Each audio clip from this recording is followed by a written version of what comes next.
లియ జక్కకో జక్కమా గజ గాజ లియ కలో జక్కమా జక్కలాజ కయకనో గాగో కలాజికతాజు మజా పిలగో కిల మలగలి గచ్చతో కిదరాజాకు కజాలి కలికుతిరికితికమా కలు తర బరికుతలికతికతా లియ జగో జిక్కతా கயாத்தி கய கலாயி கத்தா கயாத்தி இதான் மனித பாடல்.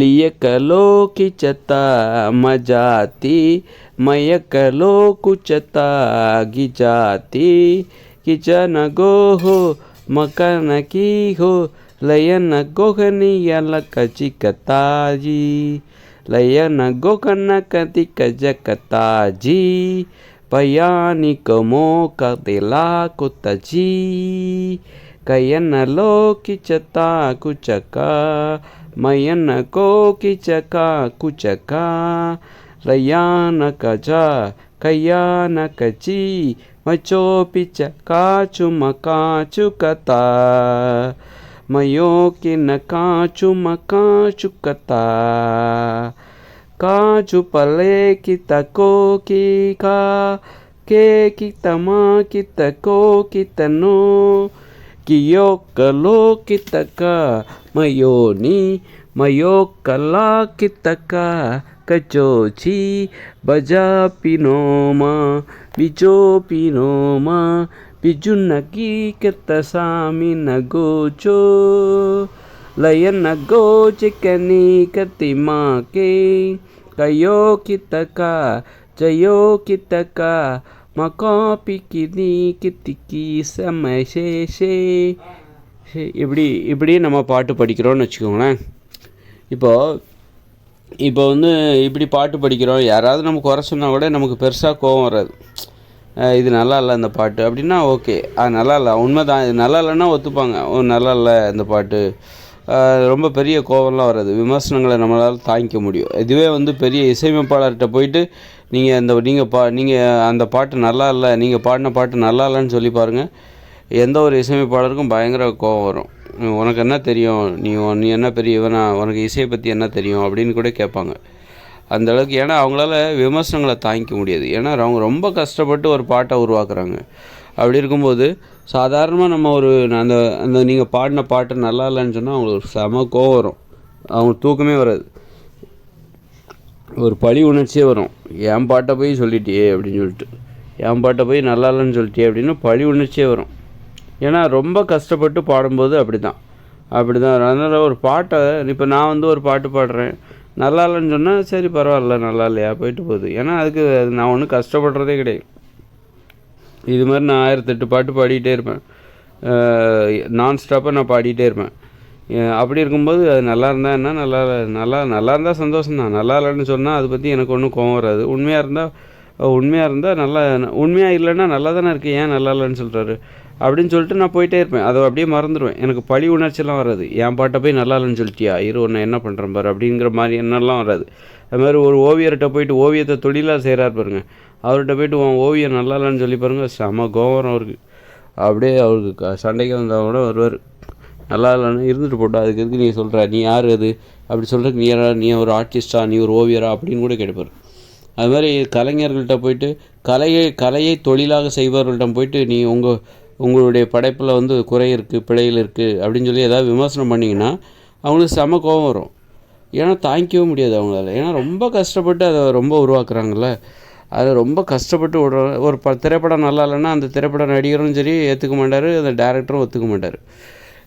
ஏன்னா அது வியாபாரம் சம்மந்தப்பட்டது. நல்லா இல்லைன்னு ஒத்துக்கிட்டால் எங்கள் படம் அதுக்கு மேலே ஓடாமல் போயிடும் அப்படின்னு சொல்லிட்டு முதல் போட்டு நிறைய பணம் செலவழித்து அந்த படத்தை எடுக்கிறாங்க. அது மாதிரி தான் ஒரு இசையும் சரி, நிறைய செலவு பண்ணி சம்பளம் கொடுத்து லட்சக்கணக்கில் பல லட்சக்கணக்கில் செலவு பண்ணி தான் அந்த ஒரு பாட்டே எடுக்கிறாங்க. அப்படிங்கும்போது அந்த பாட்டு நல்லா இல்லைன்னு சொன்னால் எங்கே விற்பனை பாதிக்குமோ, வியாபாரம் பாதிக்குமோ ஒத்துக்கவே மாட்டாங்க. அதனால் அதே நேரத்தில் இப்போ நான் பாடுறேன் அப்படின்னா என் பாட்டு நல்லா இல்லைன்னு சொன்னால் அது உண்மையாக இருந்தால் நான் ஏற்றுக்கிட்டு போயிட்டே இருப்பேன். உண்மையாக இல்லைன்னா கூட அதை பற்றி நான் பெருசாகலாம் கவலைப்பட மாட்டேன். ஏன்னா இது எதுக்கான இது நான் ஒன்றும் வியாபாரத்துக்காக பாடல. இப்போ நான் பாடுற பாட்டு வந்து வியாபாரத்துக்காக இல்லை, என்னுடைய விருப்பத்துக்காக பாடுறேன், என்னுடைய சந்தோஷத்துக்காக பாடுறேன், எளிமையாக பாடிட்டு போகிறேன். அதனால் இந்த விமர்சனம் எனக்கு ஒன்று, இதுக்காக நான் ஒன்றும் செலவே பண்ணல.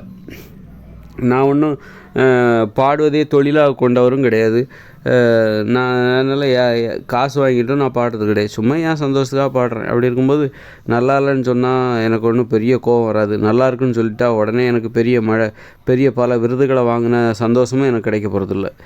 நல்லா இப்போ இசையமைப்பாளரோ பாடகரோ திரைப்படத்தில் நடிக்கிறவங்களோ பார்த்தீங்கன்னா, நீங்கள் நல்லா நடிச்சிருக்கீங்க, நல்லா பாடிருக்கீங்க அப்படின்னு சொன்னால் அவங்களுக்கு ரொம்ப சந்தோஷமாகும். அப்படி பயங்கர சந்தோஷமாகும். அதுவே நல்லா நடிக்கலைன்னு சொன்னால், நல்லா பாடலை அப்படின்னு சொன்னால் அவங்களுக்கு பயங்கர கோபம் வரும், பழி உணர்ச்சி. அதாவது பாராட்டினா ரொம்பவும் ஒரு புகழோட உச்சிக்கு போகிறோம். அதுவே ஏதாவது விமர்சித்து குறை சொல்லிட்டா ரொம்ப கவலைப்பட்டு அடைப்பாங்க. கவலைப்பட்டு பழி உணர்ச்சியெல்லாம் ஏற்படும். அதில் காரணம் என்னென்னா, அதை அவங்க தொழிலாக பண்ணுறாங்க, நிறைய செலவு பண்ணி பண்ணுறாங்க.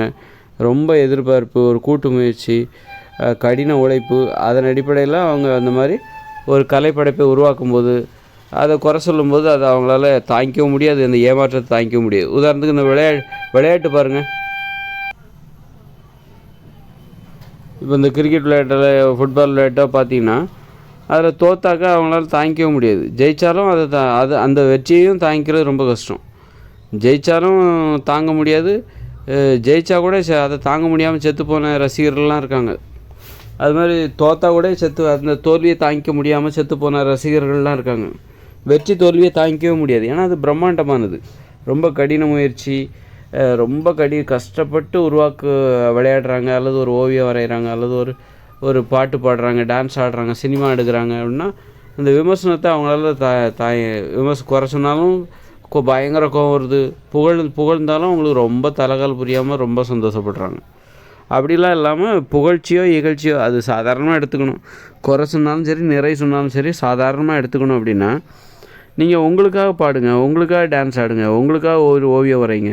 மற்றவங்களுக்காக வரையாமல் உங்களுக்காக ஒரு ஓவியம், உங்களுக்காக ஒரு கவிதை எழுதுங்க, அதை போய் மற்றவங்கள்ட்ட காமிங்க. உங்களுடைய சந்தோஷத்துக்காக, உங்களுடைய கற்பனை திறனை நீங்கள் தெரிந்து கொள்ள வேண்டும் என்பதற்காக நீங்கள் ஒரு ஓவியத்தை வரைஞ்சி மற்றவங்கள்ட்ட காமிக்கிறீங்க, அவ்வளோதான். உங்களுக்கு தெரிஞ்சவங்ககிட்ட காமிக்கிறீங்க, அவ்வளோதான். கண்காட்சியெல்லாம் வைக்கணுங்கிற அவசியமே இல்லை. ஒரு ஓவியர்னால் ஒரு கண்காட்சி வைக்கணும் அப்படிங்கிற அவசியம்லாம் இல்லை. இயல்பான ஒரு ஓவியம்னா என்னென்னா, நீ சும்மா அதை வரைஞ்சிட்டு உனக்கு தெரிஞ்சவங்ககிட்ட காமிக்கிற, அவ்வளோதான். ஃப்ரேம் பண்ணணும் அப்படிங்கிற அவசியம்லாம் கிடையாது. நீ வரைகிறியா, ஒரு ஓவியத்தை பேப்பரில் வரைகிற, உனக்கு தெரிஞ்சவங்ககிட்ட காமி, அவ்வளோதான், முடிஞ்சு போச்சு. 4 பேர் தெரியுமா, 4 அவங்ககிட்ட காமிச்சிக்கோ. யார் வராங்களோ அப்போல்லாம் காமிச்சிக்கோ. தெரிஞ்சவங்ககிட்ட மட்டும் தான் காமிக்கணும், தெரியாதவங்ககிட்டலாம் காமிச்சிட்ருக்கூடாது. அது மாதிரி தான் டான்ஸாக தெரிஞ்சவங்ககிட்ட தான் நீ ஆடி காட்டணும். அது மாதிரி நல்லா இருக்குன்னு சொன்னாலும் நல்லா இல்லைன்னு சொன்னாலும் அதை பற்றி ரொம்பவும் கவலைப்பட வேண்டிய அவசியம் இல்லை, ரொம்பவும் கோவப்பட வேண்டிய அவசியமும் கிடையாது. ரொம்பவும் புகழ்ந்தாக்கா ரொம்ப சந்தோஷப்படணுங்கிற அவசியமும் கிடையாது. ஏன்னா அதை அப்படி புகழ்ந்து, இப்போ ஒருத்தர் புகழ்ந்து ரொம்ப சந்தோஷப்பட்டு அதில் என்ன உங்களுக்கு பணமாக கிடைக்க போகுது? ஏன்னா உங்களுக்காக நீங்கள் பாடும்போது உங்களுக்கு பணம் எதுவும் கிடைக்க போகிறதில்ல. பெரிய புகழ்ச்சிக்கும் ஆசைப்பட வேண்டிய அவசியம் இல்லை. அதனால் இந்த அளவுக்கு நம்ம ஒரு தொழில்முறை ஒரு கலைஞராக இருக்கும் பொழுதும், அல்லது நாம் நம்முடைய சந்தோஷத்துக்காக மட்டுமே தொழில்முறை ஒரு தனது கலைப்படைப்பு திறனை வெளிப்படுத்துகிற ஒருவர், தொழில்முறை கலைஞராக இல்லாத ஒருவர் அடைகின்ற கலைப்படைப்பு திறனை வெளிப்படுத்தும் போது அவருக்கு ஏற்படுகிற அனுபவங்கள் முற்றிலும் முரணாக இருக்கிறது, இருவேறு துருவங்களாக இருக்கிறது. இந்த தொழில் முறையில் கலைப்படைப்புகளை வெளிப்படுத்துகிறவர்களுக்கும் தனது சந்தோஷத்துக்காக மட்டுமே கலைப்படைப்பு திறனை வெளிப்படுத்துகிறவர்களுக்கும் இடையே நிறைய முரண்பாடு இருக்குது என்பதை நாம் தெரிந்து கொள்ள வேண்டும்.